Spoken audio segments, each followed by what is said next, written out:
Bonjour, ici Jacques Gauthier. Je voudrais vous parler dans cette vidéo de Thérèse de Lisieux et de son amour de Marie. J'ai déjà fait quelques vidéos sur Thérèse de Lisieux, c'est une sainte que j'aime beaucoup, mais je n'ai pas abordé ce thème de l'amour de Marie chez Thérèse de Lisieux. Marie qui lui a souri un 13 mai 1883. Donc le mois de mai est traditionnellement consacré à Marie. Le 13 mai aussi dans l'église, c'est la fête Notre-Dame de Fatima. Mais c'est sûr que c'était pas une fête au temps de Thérèse, là. Mais ça me fait penser justement de vous parler du sourire de Marie en ce 13 mai, que Thérèse a vraiment vécu d'une manière très très particulière. Thérèse de Lisieux qui est née en 1873 et qui va mourir en 1897. Elle écrit dans son Histoire d'une âme: depuis mon enfance, j'avais pour Saint Joseph une dévotion qui se confondait avec mon amour pour la Sainte Vierge. C'est intéressant, vous voyez ici, la jeune carmélite n'emploie pas le mot dévotion à propos de Marie, elle lui préfère le mot amour. Elle dit qu'elle avait une grande dévotion pour Saint Joseph qui se confondait avec son amour de Marie. Et le 19 octobre de 1892, eh bien, elle exprime à sa sœur Céline sa joie d'aimer la Sainte Vierge. Alors, c'est bon que je vous lise cet extrait-là, qui est tiré ici des œuvres complètes de Thérèse de Lisieux. On a tout là-dedans. Alors, je vais lire quelques extraits aussi durant cette vidéo, justement pour nous faire comprendre cette relation très particulière que Thérèse avait envers Marie. Quand Thérèse, elle écrit dans son Histoire d'une âme, alors c'est, je ne faut pas que je me trompe de page, c'est ça, elle écrit... En réalité, c'est à sa sœur Céline, justement. Alors, elle écrit à propos de la Sainte Vierge: il faut que je te confie une de mes simplicités avec elle. Parfois, je me surprends à lui dire: mais ma bonne Sainte Vierge, je trouve que je suis plus heureuse que vous, car je vous ai pour mère, et vous n'avez pas de Sainte Vierge à aimer. Il est vrai que vous êtes la mère de Jésus, mais ce Jésus, vous nous l'avez donné tout entier, et lui, sur la croix, il vous a donné à nous pour mère. Ainsi, nous sommes plus riches que vous, puisque nous possédons Jésus et que vous êtes à nous aussi. Autrefois, dans votre humilité, vous souhaitiez d'être un jour la petite servante de l'heureuse Vierge qui aurait l'honneur d'être la mère de Dieu. Et voilà que moi, pauvre petite créature, je suis non pas votre servante, mais votre enfant. Vous êtes la mère de Jésus et vous êtes ma mère. Sans doute, la Sainte Vierge doit rire de ma naïveté, et cependant, ce que je lui dis est bien vrai. Alors, on voit ici toute la simplicité de Thérèse qui témoigne de son amour de Marie, de cette simplicité, sa joie d'aimer Marie, où elle lui dit: je suis bien plus heureuse que vous, car moi j'ai une Sainte Vierge à aimer. Et on voit bien que pour Thérèse, Marie, elle est beaucoup plus mère que reine.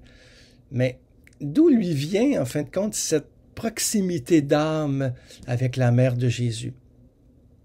Il est vrai qu'un jour de ses 10 ans, Marie lui a souri et l'a guéri d'une étrange maladie. Donc, je pense que c'est important de revenir sur cet événement dans la vie de Thérèse qui est très, très important. D'abord, cette maladie, elle a débuté à Pâques 1883. Elle dit que c'est une étrange maladie qui terrifie la famille. Les symptômes s'apparentent à la folie. Thérèse a des maux de tête continuels, elle a des délires, des hallucinations, des frayeurs, des tremblements nerveux, des éblouissements, des évanouissements aussi. Alors, l'immense chagrin de l'entrée de sa sœur Pauline au Carmel, je pense, a ébranlé vraiment tout l'être de Thérèse, surtout avec la perte de sa mère quand elle avait 4 ans, avant ça, sa nourrice. Et puis là, Pauline, qui est sa seconde mère, qui entre au Carmel sans lui dire. Et pour elle, c'est vraiment un choc. Et c'est pour ça que les médecins, les psychologues vont dire, bon, ben, cette maladie-là, c'est une régression infantile depuis la mort de sa mère, ou bien c'est une dépression. D'autres médecins vont dire que ce sont les premières manifestations de la tuberculose. Thérèse va donner une interprétation bien à elle, mais qui en vaut d'autres. Hein. Thérèse, elle écrit dans son Histoire d'une âme, « Je ne sais comment décrire une si étrange maladie. Je suis persuadée maintenant qu'elle était l'œuvre du démon. » Et Thérèse va élaborer là-dessus aussi un peu plus, que le démon voyant en réalité tout le bien qu'elle pouvait faire, c'est comme s'il a voulu lui nuire. C'est toujours celui qui veut contrecarrer les plans du Seigneur dans nos vies. Et pour certaines âmes, il se manifeste d'une façon spéciale. En tout cas, Thérèse, dans une lecture de foi, elle voit vraiment l'œuvre du démon là-dedans. Et le pape François en parle beaucoup d'ailleurs aussi du démon. Alors, devant cette maladie, on demande avec insistance sa guérison. Hein. Son père fait dire des messes à Notre-Dame-des-Victoires à Paris, mais ne trouvant aucun secours sur la terre, il pressent que vraiment c'est seulement la Sainte Vierge qui peut la guérir. Et le 13 mai 1883, à cette époque-là, durant cette année-là, c'est le dimanche de la Pentecôte. Et les sœurs de Thérèse sont autour de son lit, puis prient, parce qu'elle souffre beaucoup. Et Thérèse se tourne vers la statue de Marie. Et elle écrit, dans son Histoire d'une âme, « Tout à coup, la Sainte Vierge me parut belle, si belle que jamais je n'avais vu rien de si beau. Son visage respirait une bonté et une tendresse ineffables. Mais ce qui me pénétra jusqu'au fond de l'âme, ce fut le ravissant sourire de la Sainte Vierge. Alors toutes mes peines s'évanouirent. 2 grosses larmes jaillirent de mes paupières et coulèrent silencieusement sur mes joues. Mais c'étaient des larmes d'une joie sans mélange. Ah, pensai-je, la Sainte Vierge m'a souri, que je suis heureuse. Oui, mais jamais je ne dirai à personne, car alors mon bonheur disparaîtrait. Eh bien, sa sœur Léonie, entre autres, qui est à côté d'elle, voit bien ce qui est arrivé, et elle questionne Thérèse. Et Thérèse va finir par lui dire, et puis ça va se répandre jusqu'au Carmel, et là les sœurs vont interroger Thérèse, est-ce qu'elle a vécu tout ça? Et pour Thérèse, ça va être comme un trouble dans son cœur, parce que, tu sais, les curiosités des Carmélites, les questions qu'ils posent, elle ne sait pas trop comment répondre, et la joie de la guérison va vraiment se changer en angoisse. Elle écrit d'ailleurs, à la suite de ce texte-là, dans son Histoire d'une âme, « Hélas, comme je l'avais senti, mon bonheur allait disparaître et se changer en amertume. Pendant 4 ans, le souvenir de la grâce ineffable que j'avais reçue pour moi fut une vraie peine d'âme. » Ici, j'ai une belle image de Thérèse à peu près à cet âge-là. C'est une grâce, dans le fond, parce qu'imaginez, quand je suis allé à Lisieux pour la première fois, quand j'ai publié mon livre « Toi l'amour », alors je montre parce qu'il y a des images de Thérèse aussi. « Toi l'amour », ça c'était la 2e édition du livre, mais actuellement il est épuisé. Là. Eh bien, j'avais été à Lisieux incognito, et j'avais fait un pèlerinage justement sur les pas de Thérèse. Et puis imaginez, j'étais au Buissonnet, dans la chambre de Thérèse où Marie lui a souri, et la dame qui s'occupait de l'accueil de la maison, les Buissonnets, là où Thérèse a vécu, hein, eh bien, elle me dit, vous savez, aujourd'hui, c'est le 13 mai.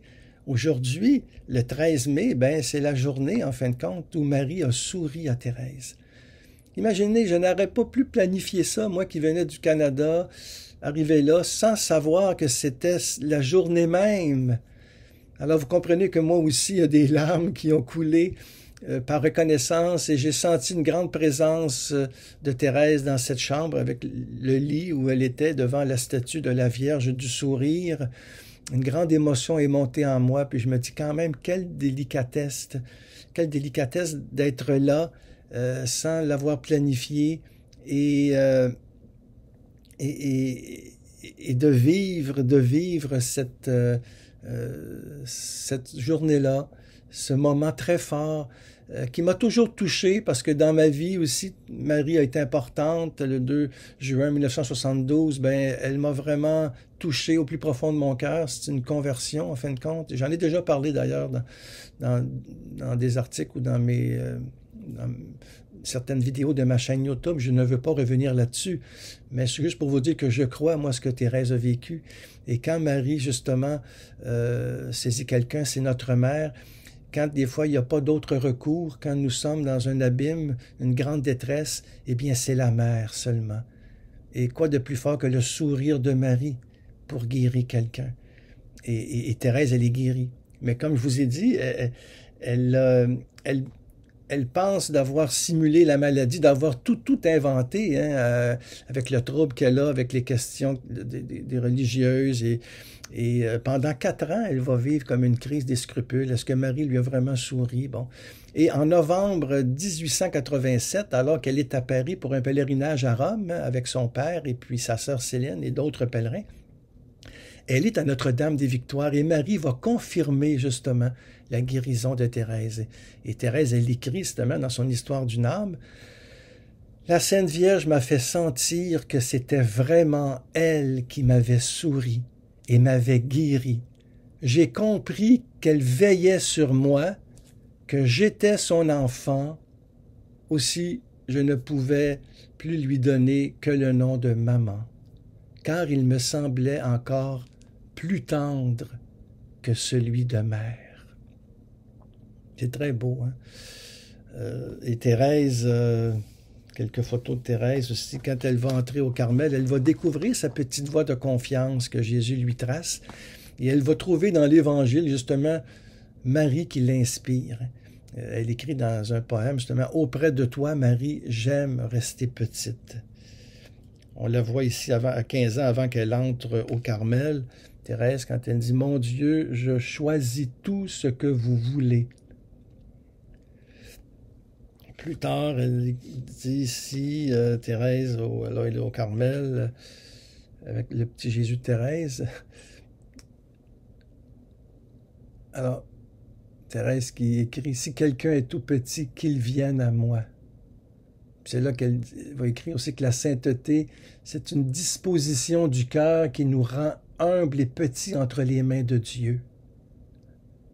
Hein? Confiant, en fin de compte, en sa miséricorde, mais conscient de notre faiblesse, mais c'est qu'il nous donne la force, justement, de nous offrir à sa miséricorde, comme elle dit. Ici, Thérèse, c'est un petit peu, alors plus âgée. Nous n'avons que cette vie pour vivre de foi. Alors ça aussi, j'ai pris cette image-là d'un livre sur la spiritualité de Thérèse que j'ai écrit aux éditions du Cerf. Et puis Novalis, 10 attitudes sur Thérèse de Lisieux, qui commence par le désir d'aimer. Première attitude, parce que c'est ce qui me fascine beaucoup, moi, chez Thérèse, c'est qu'elle a voulu aimer jusqu'au bout, surtout Jésus, qui est le centre de sa vie. Hein. Elle n'a rien fait de spécial, Thérèse, ce n'est qu'aimer. Et c'est comme ça qu'à la fin, elle va dire « Je ne meurs pas, j'entre dans la vie ». Et on le voit ici, toute paisible. Cette Thérèse qui a eu cette grâce immense, justement, d'expérimenter ce sourire de Marie, qu'elle va développer dans une spiritualité du sourire aussi. Et le dernier poème qu'elle compose, Thérèse, justement, avant sa mort, c'est au mois de mai 1897 qu'elle compose ce poème-là, c'est « Pourquoi je t'aime, ô Marie ». Alors, c'est un grand poème de 25 strophes, où vraiment, le dernier poème, la dernière strophe, justement, Thérèse écrit à Marie, « Toi qui viens me sourire au matin de ma vie, viens me sourire encore, mère, voici le soir. Je ne crains plus l'éclat de ta gloire suprême. Avec toi j'ai souffert et je veux maintenant chanter sur tes genoux, Marie, pourquoi je t'aime. et redire à jamais que je suis ton enfant. Voyez, c'est ce que Marie aime, lui faire confiance, lui dire qu'elle est notre mère et que nous sommes ses enfants. Et Thérèse se rappelle, toi qui viens me sourire au matin de ma vie, eh bien viens me sourire encore au soir de ma vie. Où Thérèse va mourir 2 mois plus tard. Hein? Ce grand poème de Thérèse, hein, qui commence « Oh, je voudrais chanter Marie, pourquoi je t'aime, pourquoi ton nom si doux fait tressaillir mon cœur, et pourquoi la pensée de ta grandeur suprême ne saurait à mon âme inspirer de frayeur. » Et là, elle va prendre, il y a des textes sublimes là-dedans, tout reprendre la vie de Marie selon l'Évangile, de très beaux textes. Et dans ce poème-là qu'elle dit « Aimer, c'est tout donner et se donner soi-même. » Alors, bon, je vous invite à méditer ce poème-là. En fin de compte, il y a toujours une fête mariale à chaque mois de l'année liturgique. Hein. Alors, je trouve que c'est une belle façon d'entrer dans la théologie mariale profonde, parce que Thérèse, elle vit une expérience très profonde de Marie, et c'est aussi très théologique ce qu'elle écrit, très fondé sur la parole de Dieu. Elle exprime d'ailleurs dans les 25 strophes de ce poème ce qu'elle pense de Marie. Et ici, il n'y a point de langage précieux hein, pour exalter les vertus de la Vierge, mais il n'y a pas des paroles grandiloquentes qui rendent Marie inimitable. Elle présente Marie de l'Évangile en suivant textuellement ce que l'on dit d'elle. Elle ne force pas le texte, Thérèse, mais en saisit seulement l'écho dans son cœur. Et l'Évangile lui apprend, et son cœur, justement inspiré, fait le reste. Et elle disait, d'ailleurs, le 20 août 1897, elle disait cette parole-là dans les derniers entretiens où elle met en pratique, en réalité, le poème qu'elle a écrit, c'est-à-dire qu'elle écrit, elle dit, Thérèse, que j'aurais donc bien voulu être prêtre pour prêcher la Sainte Vierge. Une seule fois m'aurait suffi pour dire tout ce que je pense à ce sujet. J'aurais d'abord fait comprendre à quel point on connaît peu sa vie. Pour qu'un sermon sur la Sainte Vierge me plaise et me fasse du bien, il faut que je voie sa vie réelle, pas sa vie supposée. Et je suis sûr que sa vie réelle devait être toute simple. On la montre inabordable, il faudrait la montrer imitable, faire ressortir ses vertus, dire qu'elle vivait de foi comme nous, en donner des preuves par l'Évangile. Alors, Thérèse, c'est ce qu'elle dit dans ses derniers entretiens. Et on voit Thérèse, justement, qui vit une très grande confiance en Marie, qui la protège, et il lui redonne le sourire dès qu'elle l'invoque. Et dans le dernier manuscrit, dans le manuscrit C de l'Histoire d'une âme, eh bien, Thérèse, elle écrit « S'il me survient... » Alors, elle est maîtresse et novice, là, hein. S'il me survient une inquiétude, un embarras, bien vite je me tourne vers Marie, et toujours comme la plus tendre des mères, elle se charge de mes intérêts. Que de fois, en parlant aux novices, il m'est arrivé de l'invoquer et de ressentir les bienfaits de sa maternelle protection. C'est une très grande proximité. Et pourtant, la récitation du chapelet lui coûte plus que de mettre un instrument de pénitence. Elle écrit ça dans son dernier manuscrit. Parce que justement, le ton répétitif de cette prière convient mal à son tempérament de contemplatif qui préfère aimer en silence. Thérèse aime bien dire, dans ma prière, je ne lui dis rien, je l'aime. Et c'est tout simple. Pour elle, la prière, c'est un élan du cœur, c'est un simple regard jeté vers le ciel. C'est un cri de reconnaissance et d'amour au sein de l'épreuve, comme au sein de la joie, écrit Thérèse. Puis elle dit, en fait, c'est quelque chose de grand, de surnaturel qui me dilate l'âme et m'unit à Jésus. Alors, c'est sûr que pour le chapelet, ça lui demande un effort, mais elle sait que Marie est contente de l'avoir prié avec ses distractions. Et c'est ça qui, moi je pense, c'est encourageant pour nous parce que Thérèse dit justement, Marie voit bien ma bonne intention et elle s'en contente. Et Thérèse écrit justement cet extrait-là dans son dernier manuscrit. Elle dit, je sens que je le dis si mal, le chapelet. J'ai beau me forcer de méditer les mystères du rosaire, eh bien, je n'arrive pas à fixer mon esprit. Longtemps, je me suis désolé de ce manque de dévotion qui m'étonnait, car j'aime tant la Sainte Vierge qu'il devrait m'être facile de faire en son honneur des prières qui lui sont agréables. Maintenant, je me désole moins. Je pense que la Reine des cieux, étant ma mère, elle voit ma bonne volonté et elle s'en contente. Fin de la citation de Thérèse. Alors on voit bien que c'est l'amour seul qui intéresse Thérèse, dans le fond, qui va être nommé docteur de l'Église par Jean-Paul II en 1997, excusez. Et à l'image de Marie, justement, elle développe une spiritualité du sourire qui console Jésus. Thérèse veut consoler Jésus en souriant aux sœurs qui peut-être lui sont antipathiques, en faisant toutes des petites actions que personne ne voit. Elle se réjouit, Thérèse, au lieu de s'affliger de son sort, résistant contre tout ce qui détruit la joie. Surtout la joie d'aimer Jésus et de le faire aimer jusque dans l'éternité. N'a-t-elle pas dit, Thérèse, qu'elle voulait passer son ciel à faire du bien sur la terre? Alors, c'est une amie, Thérèse. Je vous invite à la prendre chez vous. Elle nous donne un amour de Marie aussi, un amour de l'Église, hein, Thérèse, qui a écrit « Au cœur de l'Église, ma mère, je serai l'amour, ainsi je serai tout. Ma vocation, c'est l'amour. » Et depuis plus d'un siècle sur les 5 continents, Thérèse nous exauce sur la terre. Elle répand une pluie de roses, hein, comme elle l'avait promis, nous rapprochant de Jésus et de Marie. « Tout est grâce », avait-elle dit quelques semaines avant d'entrer dans la vie, le 30 septembre 1897. Alors, c'est ce que je voulais vous partager, tout simplement, Thérèse et son amour de Marie. Vous retrouvez cet article-là, ou ce que je vous ai dit, vous le retrouvez dans mon blog.